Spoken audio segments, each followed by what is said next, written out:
Okay, friends, we are live, a little bit late, but we are live here at the Cross Politic Countdown, crosspoliticnews.com. Andrew Southwick here with Justin Chartrey. He is, what's your official title? Like managing editor, I believe, right? Something like that. It's something really academic sounding. Yeah, absolutely. Yeah, managing editor. I realize that edits stuff and writes stuff and tries to I ring realize cats. I took our titles off of our name plates on here, but anyway, so I realized that was my mistake. But anyway, you know what? I'm in a special mood today, Justin, and I know as are you. And of course, Cross Politic out of the Northwest. So some of you all are in Idaho, some of you in Eastern Washington, Seattle. I'm from Seattle. Spent my first 32 years of life there, and I certainly, when it comes to the Seattle scene, particularly the Seattle sports scene, I bleed blue. And so this is a special sports edition because it is October. And October is that 1 month. We've got the NFL, and I realize we're supposed to talk about political things, and the NFL is certainly political, and some people are boycotting it, some people aren't. Some people are boycotting the Super Bowl, some people are not. I haven't watched a halftime show, I think, since maybe Aerosmith did it for the second time like 25 years ago. That's the last time I was interested in anybody that played at halftime. So, whatever. I just turn the channel. It's not hard. You can do it. But we've got playoff baseball. And for Seattle fans and for Northwesterners, I realize I'm on the East Coast now, but it's still, I still count, man. I'm one of you. We've got both. We've got the Seahawks off to a great start. We've got the Mariners off to a great start. And as much as I like to be a sports bro, we still have we still have to keep the first thing first. And Justin, your article, and let me put this on the screen here. Your article is a good place to kick off. Christ is King of October. And this is something important to remember here as we're in the swing of things, as many people are. Seattle Mariners, and we're going to talk about this, squandering, wasting, pittering away a 2-0 series lead against the number one seeded Toronto Blue Jays, and doing so in pathetic and putrid and horrible and awful fashion in such a way that, Justin, do you realize last night I went to bed? Of course, I went to bed in a bad mood, as most people did. I woke up. I couldn't put any weight on my left knee. I hurt my knee while I slept. Can you believe that? I don't know how I did that, but I injured my knee as I slept. Now, yes, I'm an old man, so I guess that's going to happen. But I have to think it's residue from the stink, from the funk blast, Richie Sexton, if you will, that occurred at T-Mobile Park over the past 2 days, and we've got one more in just a couple of hours. And if the Mariners are going to turn it around right now, they must. But Christ is King of October. Justin, tell us a little bit about this article, why you wrote it, what the purpose and focus is. Yeah, so I think, I'll say the impetus for this story for me happened last Friday, where the Seattle Mariners were playing in a 5-hour marathon against the Detroit Tigers for the ALDS win there, so that they could advance to the ALCS, where they're at currently with the Blue Jays.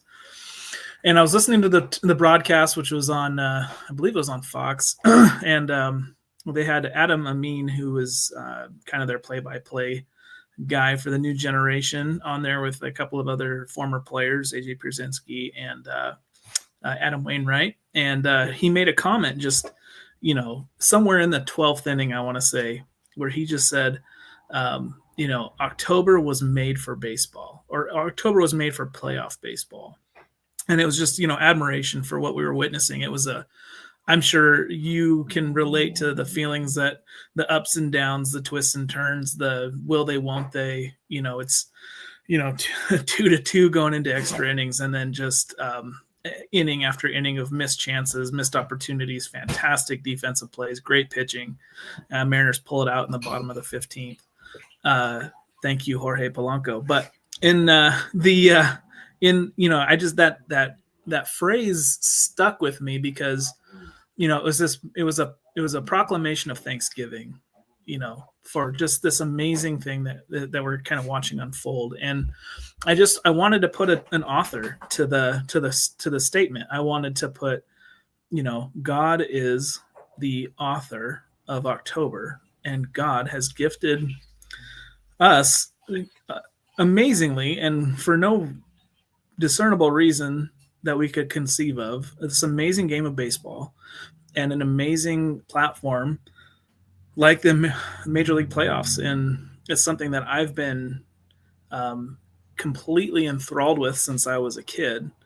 I still remember, listening, not watching, listening to the 1995 Game 5 on the radio out in the middle of the woods in northeastern Washington it was during hunting season. So, we didn't have TV. It was just on the radio.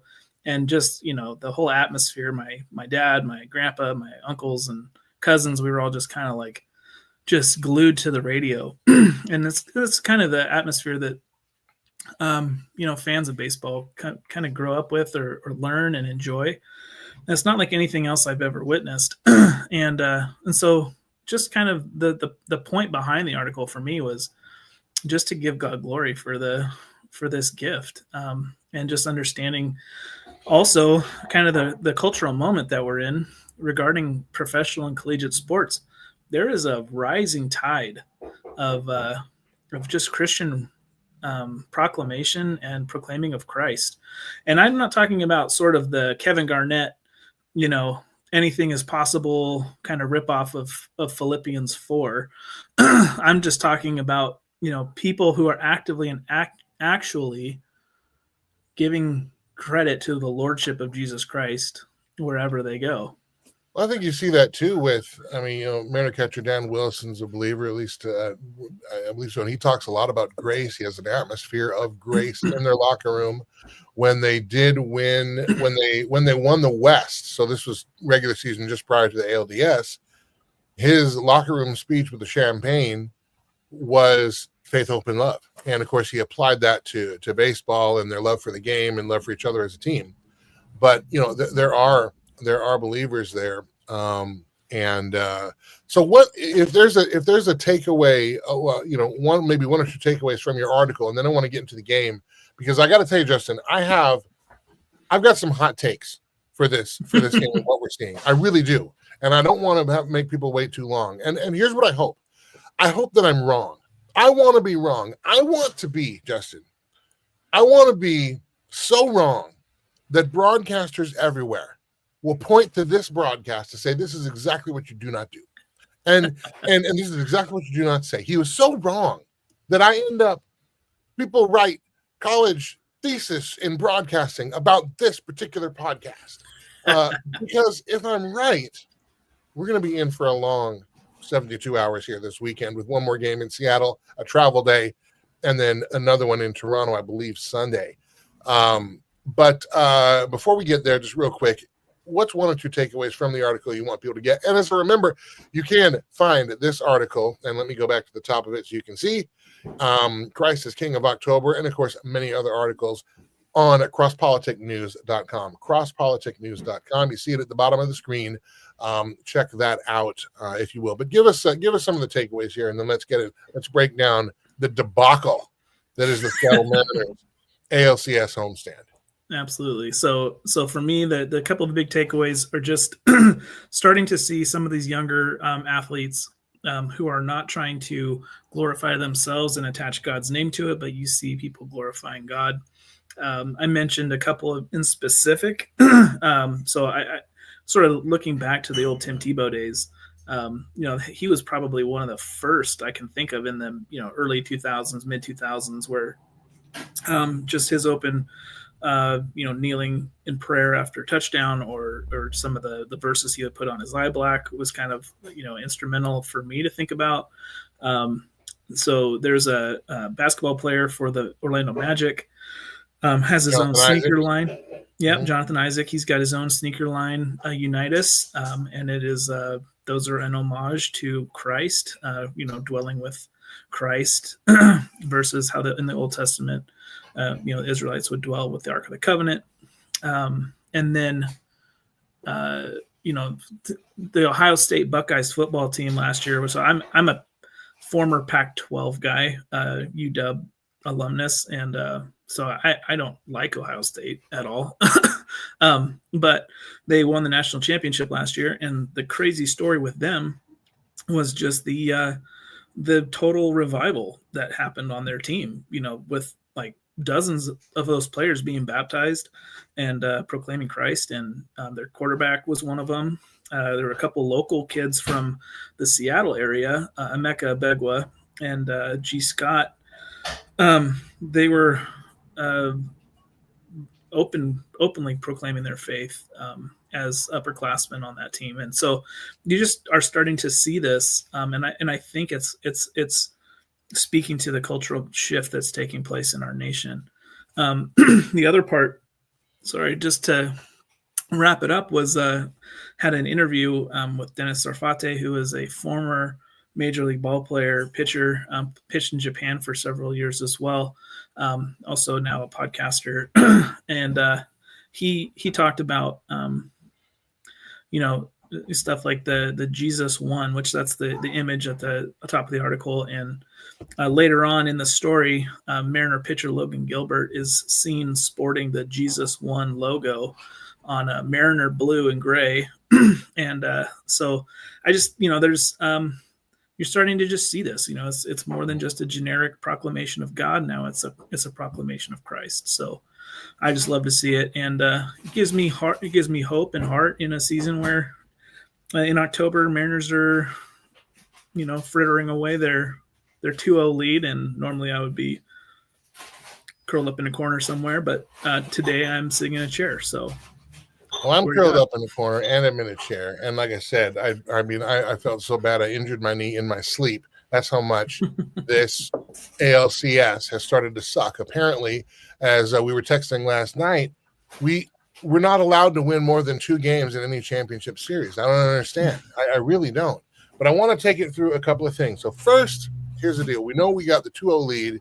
We had a close pitcher's duel, and our pitching had been really solid up until and through Game 2 in Toronto. Now, to be fair, I think anybody that follows the Mariners understands the Toronto-Seattle series has been a very road team series. The road team road team won the regular season. The road team is winning here in the postseason. We had a hot September, but I also now looking at this, I wonder how hot it actually was, because again, we're playing mostly non-playoff teams. We're playing, when we did play a playoff team, of course, that was the Dodgers. It didn't really matter, and of course, we weren't playing everybody, but we still got boat race in that series. You could say Houston Astros, but I think they were already dead in the water because their collapse had already begun. We just pushed them, into the lake and finished them off and destroyed their soul. And I was glad about that. I'm glad about that. We get to Detroit. That's a pitcher's duel the whole way through, although since Game 4, something has changed with a lot of our middle relievers. Gabe Spire is one who has not been as lights out as he was up until Game 4. But I want to start with the pitching.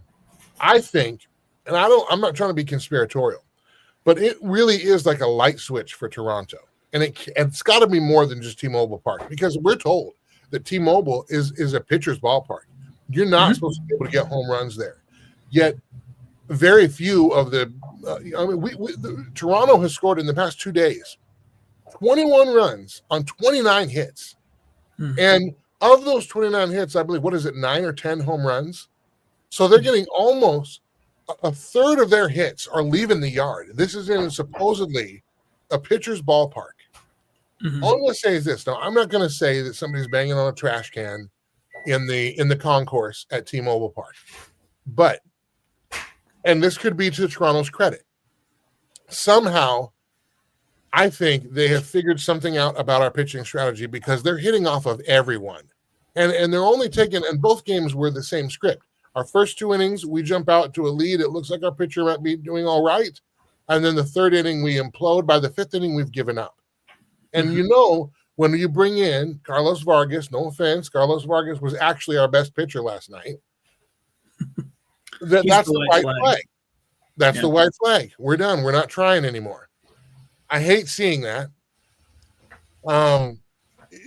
But clearly Toronto has figured something out about our pitching, and the only balls we can throw for strikes are beach balls right down the middle. And, of course, Toronto's a contact hitting team. They're going to do really well. The Mariners refuse to hit for contact. We'll talk about batting in a second.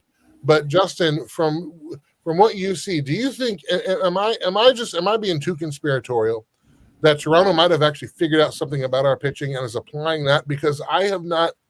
I mean, it's just this kind of collapse where it's everybody in the bullpen, where it's everyone seemingly where it's all our starters. There's no button Dan Wilson can push to stop the bleeding in any inning. They have to know something about what we're doing, whether they're seeing signs somehow, or whether they've got Cal figured out behind the plate, and they're able to somehow translate that information into hitting prowess. I don't know, but this can't just be we moved to T-Mobile Park and they're the road team and they're doing better. Yeah, so something that was really key in game one, I remember listening to this and I agree with it, is you basically have two teams that are strength on strength. You have a team that prides itself on starting pitching especially, but pitching to miss bats and pitching in the strike zone. So not walking a lot of guys, not throwing it all over the zone. Guys that are supposed to be pinpoint control, getting in the zone, making somebody swing the bat. Blue Jays love to swing the bat. Like they are. That was the whole thing with their 4-game win or 4-game series win against the Yankees, was they just swung the bat like crazy. They don't take pitches, they don't work counts, they just swing, and that worked against them in game one when Bryce Miller teamed up with the rest of the bullpen. They threw 100 pitches in a 9-inning game, and they said that was the first time that ever happened in playoff history. Like, yeah, after having thrown, I think it was 248 or something in the 15-inning marathon, it came back and threw 100 combined pitches. That is impressive. I'll give you that. But they're swinging the bat, they're swinging it with contact, though. So I'm saying, I think it just, if you make that much contact, and this is, to me, this is why I can't stand how some of the sabermetrics and analytics has ruined the game of baseball for me. Where they are basically they talk about the 3 true outcomes. They talk about strikeouts, walks, and home runs. That's the whole Billy Bean sabermetrics stuff. And they say you need to focus on getting guys on base with walks. They can strike out, but if they hit home runs, then that's great because you're constantly getting runs. But the Blue Jays are kind of a throwback a little bit because they are just contact. So, if you put the ball in play enough, you are going to find empty grass. And that's exactly what they're doing right now in T-Mobile. Well, we can move a little bit to batting. Pitching tonight, Bryce Miller. We'll see if lightning can strike twice with him. I do have to wonder if the last note on pitching, we were told that Brian Wu was available and might be coming out of the bullpen. Yesterday's game, there's a big difference between 3-1 and 2-2 in terms of your series lead. And even, if we're sitting here at 3-1 right now, having taken care of business in either of the last 2 games, we're probably pretty confident we're going to win one of the next 3, and that's probably true. But at 2-2, all momentum is gone. Anybody's game. Yeah. Well, it's like all momentum is gone, and the problem is now you got to wonder, are the Mariners mentally tough enough to, because see, we know as Seattle fans, we've never been to the World Series. We always see them squander the best opportunities. For crying out loud, the 2001 team has the most wins in American League history, and we only got 6 games into the ALCS, only winning 2. We're right at that threshold right now. Yeah. We can't have nice things. You want to talk about that? I mean, that's a curse right there. But we get to batting, and I want to ask about strikeouts. The Mariners are good at striking out. In fact, in most of these games, they strike out, and that's the majority of their outs are strikeouts throughout the night. 14 strikeouts, 15 strikeouts. You only need to be out 27 times. When you're striking out in the teens, you're 50+% strikeout. I realize they're saying strikeouts don't matter, I guess, and again, maybe call me old school. I can be an old curmudgeon. That's fine. Also, those of you watching the live stream right now, you can put in your comments. We'll see them. We'll read as many as we can. Sometimes it's hard to see them when they come through fast. But what do you think? What's wrong with the Mariners, and can they get it right? And can they get it right tonight?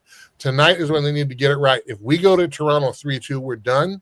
I wonder if they can come back, because we had Toronto on the ropes. I don't know that we have the killer instinct yet. Maybe we'll get it in a season or two, but we certainly didn't step on their throat when we could have. Mm-hmm.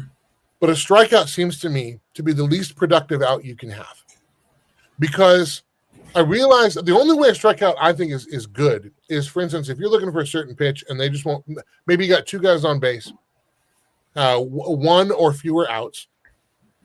And if and they're not giving you anything to hit, and if you hit something that's a ground ball double play and end the inning, you don't want to swing at that. Yeah, take your strikeout. That's okay. But we seem to be able to get two guys on base with nobody out, and then we strike out, pop up in the infield, out. We are the Houdini of scoring situations. Gino Suarez, God bless his heart, all right?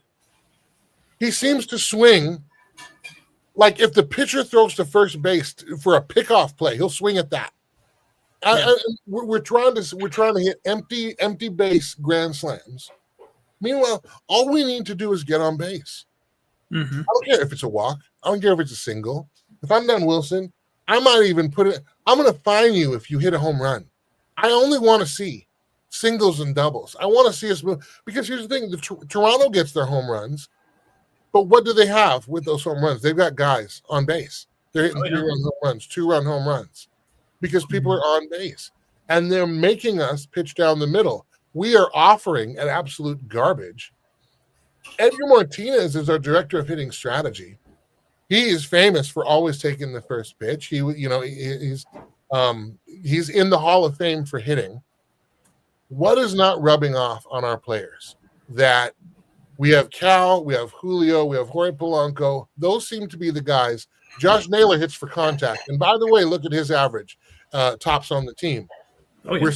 We start off with Randy Arozarena, who seems that's to be, your problem right there. That's your that is so you talk about table setters. You look at the top of the lineup for both teams. You got George Springer for the Blue Jays, hitting home runs, hitting doubles, clearing bases, walking, taking his pitches. Like, that guy sets the table for the bats that come after him.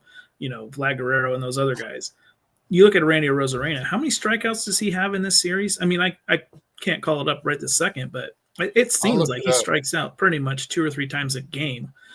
He has been a disaster in the leadoff spot, and that goes back to September. I mean, that's regular season. He went until game 3. He hit a home run, solo home run, of course. Hit a home run, and it was his first home run since like September 5th or September 11th or something like that. He got almost a whole month without hitting a homer, and that's a guy who hit almost 30 home runs in the regular season. So yeah.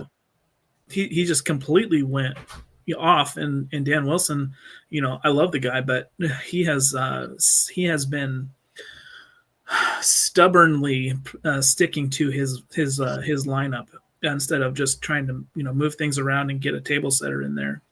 I heard a suggestion the other day, and I can't even fault it because it reminds me of Schwarber with the Phillies, but put Josh Naylor in the one spot. Get him leading off, get yourself somebody on base, and then see what happens. The guy steals bases, causes havoc. I mean, he's not fast, but he doesn't need to be. He's on base and he moves around. So I know they say Crawford doesn't like hitting number one, but I might be more for Crawford in number one because Naylor's a contact hitter. I want him on with people on base. I certainly don't want to have to rely on Suarez in that spot where Naylor is roughly. I feel like he should be like an 8 hitter, I mean, and even Suarez, poor Eugenio Suarez, finally gets a hit, an opposite way hit with runners on base, and it's Naylor who makes the base running mistake, makes the third out at third base when a rally might have been getting going. And maybe we don't win the game with that, but something was getting going, was a rally killer. It just does. I mean, do we just not have the killer instinct? Oh, by the way, Randy Arozarena, strikeouts in the 2025 ALCS. So through game 4, game by game, he's got 8 strikeouts total, 2 in game 1, 3 in game 2, 1 in game 3, 2 in game 4. They are just swinging at everything, and it is killing us at the same time. And I do think that's actually that is playing into our pitching, because, and so if I mean, it's terrible pitching, and that's the national narrative is just our pitchers have completely gone out to pasture. I'm not sure. I do think something. I think it's more Toronto figured something out about our pitching, and they know our tendencies, and I don't know what exactly they know, but apparently it's a tendency that it's like a philosophy of pitching they figured out about us, because it's with every pitcher we put out there, at least in T-Mobile. But what I would love to see, though, this for Game 5, because it's been so the offense has done its job in the last 2 games. They have taken the lead in both games. We have gone into the middle innings, or at least the 3rd inning, with a lead. Every time in both games, they flipped the script the second time through the lineup. So I know Bryce pitched 2 times through the lineup in Game 1. He pitched into the 6th inning. But if I'm looking for a quick hook, I'm thinking maybe 1 time through the lineup and then get Wu out there for his turn 1 or 2 times through, just because different. He presents a little bit different option, and I think that can be, that can spell some problems for Toronto, who seem, like you said, to have figured out some of just kind of the hard throwing that Luis Castillo and George Kirby are known for. So, but man, they just need to get the ball out of the middle of the zone. That's number one. If you tee it up for any of these hitters, middle, they are going to hit. They're going to hit the ball all over the place. But the only exception is the Seattle Mariners. Toronto's not swinging at the balls out of the zone. So we have a problem, because we want swing and miss. Toronto's a contact. And you've got some umpires, at least the last 2 games, that are calling, I would say, particularly last night, a very inconsistently tight strike zone. And so it's almost like the only thing you can do is throw it over the middle of the plate. But again, I go back to the hitting. If we are keeping up 2-1, we could have gotten out of that inning 2-1. We didn't. 3-1 is still not bad. 4-1 is actually, I'm not super nervous about 4-1, but 5, 6, 7-1, and we're not in the game anymore. But if we can't hit, it's like football.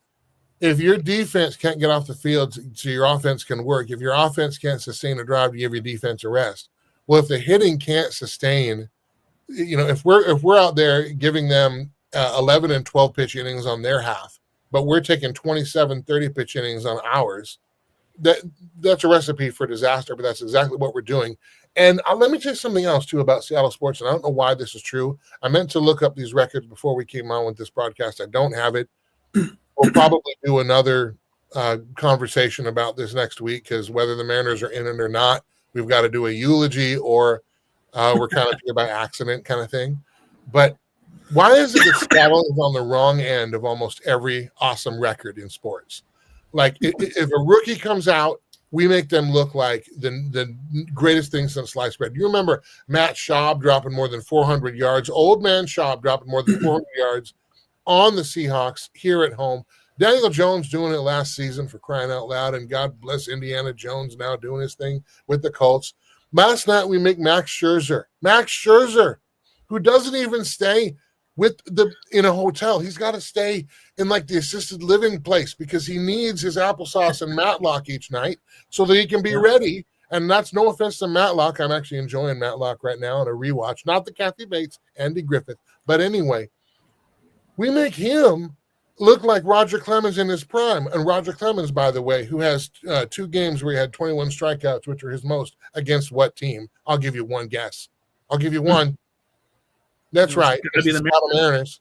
It's the Seattle Mariners. We're always on the other end of those records, and we're on another one now, because the only one that I was nervous about was Savage, and we were able to get to chase him in Toronto, because again, I think that was his 5th major league start. So hats off we didn't do it that time, but he's coming back up. We'll see him again in Toronto, probably in Game 6. And you got to wonder, are we going to have the same quote-unquote mojo that we had in Game 2? Can any of that come back? It's got to start tonight. I also am concerned about, again, just some of the situational strategy. I realize that Cal hit 60 home runs, but he also, what's his average? I'll look it up here in just a second and get it to you. When you get a guy on base, we got to start moving him over into scoring position. And I realize we got to take some power guys and ask him to bunt sometimes. Although it doesn't look like we're good at bunting, which is weird, because Dan Wilson, as a player, was a fantastic bunter. He was incredible. But we don't move guys over to get the easy run. When you have a guy on third base with 1 out, that should be an automatic score. Yet we find a way to get out of the inning. We wiggle ourselves off the hook, for crying out loud. It is so maddening. And yeah, I'm upset. And because it does not feel like it's a 2-2. It feels like we're down 3-0. Yeah. And when we were up 2-0, it felt artificial. And this is why I think for longtime Seattle sports fans, the reason why we are skeptical and hesitant is because we have not been given a reason to trust them to go all the way, because somehow we find some magical way to screw it up. It's super annoying. And I wouldn't say that if I didn't love the team. It's because I care. This hurts me more than it hurts you. I promise you. But to go into tonight feeling like we're down 3-0 with the pressure on Bryce Miller having to be perfect, I just want to see a pitcher on the Mariners, our starting pitcher, get 9 outs. You know what I mean? Yeah. 9 outs relatively pain-free. 9 outs without also giving up 7 runs would be fantastic. It'd be nice if you just wouldn't give up a home run to Andres Giménez. Yeah, that's the other thing that tells me Toronto knows something, because how does a guy in the 9-hole who hasn't hit a home run since the year of the rat, how does he have 2 home runs in the same inning in the same situation? Yeah. Unless he knows something about how we're pitching it. I mean, hats off to them to figure it out. But but these kind of situations, do you trust that the Mariners can adjust in time to get this last game and go to Toronto 3-2? I think the only way we have a shot is to go there with 3 games already. If we go there down 3-2, I think our last game is game 6. Yeah, I 100% agree with you. I think we have to take game 5 in Seattle. It is trying to go back to Toronto down 3-2 with their back against the wall. Like you said before, I don't know if they have the mental fortitude to handle that kind of a pressure situation. But I will say this. In game 6, you will have Logan Gilbert going for the Mariners. And he did not have his best stuff in game 2. He got shelled pretty hard. And you talk about inconsistent strike zones. For both him and Savage in game 2, the home plate umpire was not giving them the bottom third of the strike zone. So both of them were having to pitch up right into the sweet spot contact zone for everybody. It was it was terrible. But I do like Logan Gilbert on full rest going in game 6, whether as a stopper to help turn momentum or trying to take your 4th win of the series and send us to the World Series in game 6. I like him in either of those situations. Circling back to the article, he is one of those proclaimers of Christ who is openly wearing his Jesus One shirt. I love Logan Gilbert. I think he will be that stopper for us in game 6, or he will propel the Mariners to the World Series. I will say, if the Mariners do lose this, any ESPN, Fox Sports, whatever sports outlet you want to talk about, whatever list they make of the most tortured franchises, that does not start with the Seattle Mariners, is an absolute joke. There's just no other. There's nothing else that comes close. I've seen those where they compare even the 4 major sports, and Mariners are maybe top 10, but anything that doesn't start with them, number 1, is a joke. Well, and until 2022, when we eked back into the playoffs again, a little bit accidentally, that's when we acquired Luis Castillo. He was on fire. He beat Toronto in that wild card series. We had the longest playoff drought of any professional team anywhere in the created universe until that point. And we're going to go on being a team that's a century old and never getting to play for the brass ring. We just like, here's an opportunity, and look, all balance, we're still in it. I get it. And if you are optimistic about this, I mean, be optimistic. I tried to be optimistic. It didn't work. So I got to go back to my pessimistic, whining, complaining self. That's the only way I think we'll win, because that's how I get through these times. Even if we win 27-1, I'm still like, well, we should have scored 5 more. Yeah, right. Like, when's the shoe going to drop? And I hate being a fan like that, or I hate that that's the fan experience. for the diehard Seattle sports fans, because it takes away some of the enjoyment of the moment. Like I'm telling my son, he's enjoying the series as well. He's as frustrated, but I said, it's kind of cool. This is coming back around, like, because the 95 to 01 teams, I got to experience that, when I was a kid and I was in high school at the time and college. And so it's like a piece of my past I get to share with my kids, and they're cognizant enough to know what's going on. And I wanted to keep them from the heartbreak, but you can't. You can't do it. We can't do it. So I just, oh my gosh. How about some predictions for tonight? Let's wrap this up on a little bit of a high note. I would like to make some hot take predictions here, and I'm going to try an optimistic one. I'd like to hear what you think about that, and then we'll get maybe some keys to the game, and we'll wrap up. But here I got a prediction tonight. Bryce Miller is going to give us 6 innings, and I think he only gives up 3 or fewer. I think he has a great night. I'm going to make that as a prediction. He's going to be the stopper, the saver. And I'm going to go out on a limb because I've been hard on Eugenio. But everybody's got to have a night. I think he's the guy that either breaks us onto scoring first, or helps us get whatever that run is, 2, 3, our second, third, or fourth run. And I'm not saying that's a home run, because I would like to see them not hit any home runs. I want to see all singles and doubles. That's another take. No home runs, just play small ball all night long, and death by 1,000 cuts. And at the end of the night, we got 14 runs, and we're going back to Toronto knowing what to do. Those are some of my takes. What about you? What do you think? Yeah, so if you want to talk prediction, so I've got 5-1 Mariners, because I'm very optimistic. I like Bryce Miller. I think he doesn't go deep. I think they maybe hold him to 3 to 4 innings, but I think Brian Wu out of the pen, giving us another 3 to 4 innings and being that bridge to Munoz and Brash at the end of that rotation, or the end of that bullpen, is going to be key tonight for the Mariners. And you don't talk about Eugenio Suarez. That's a guy, he bleeds Seattle. He loves Seattle. He desired to come back immediately. He was pushing harder than his agent to come back to Seattle. I think he gets himself a grand salami, because you know what? You got to be who you are. Don't try and change who you are now. This is what got you here.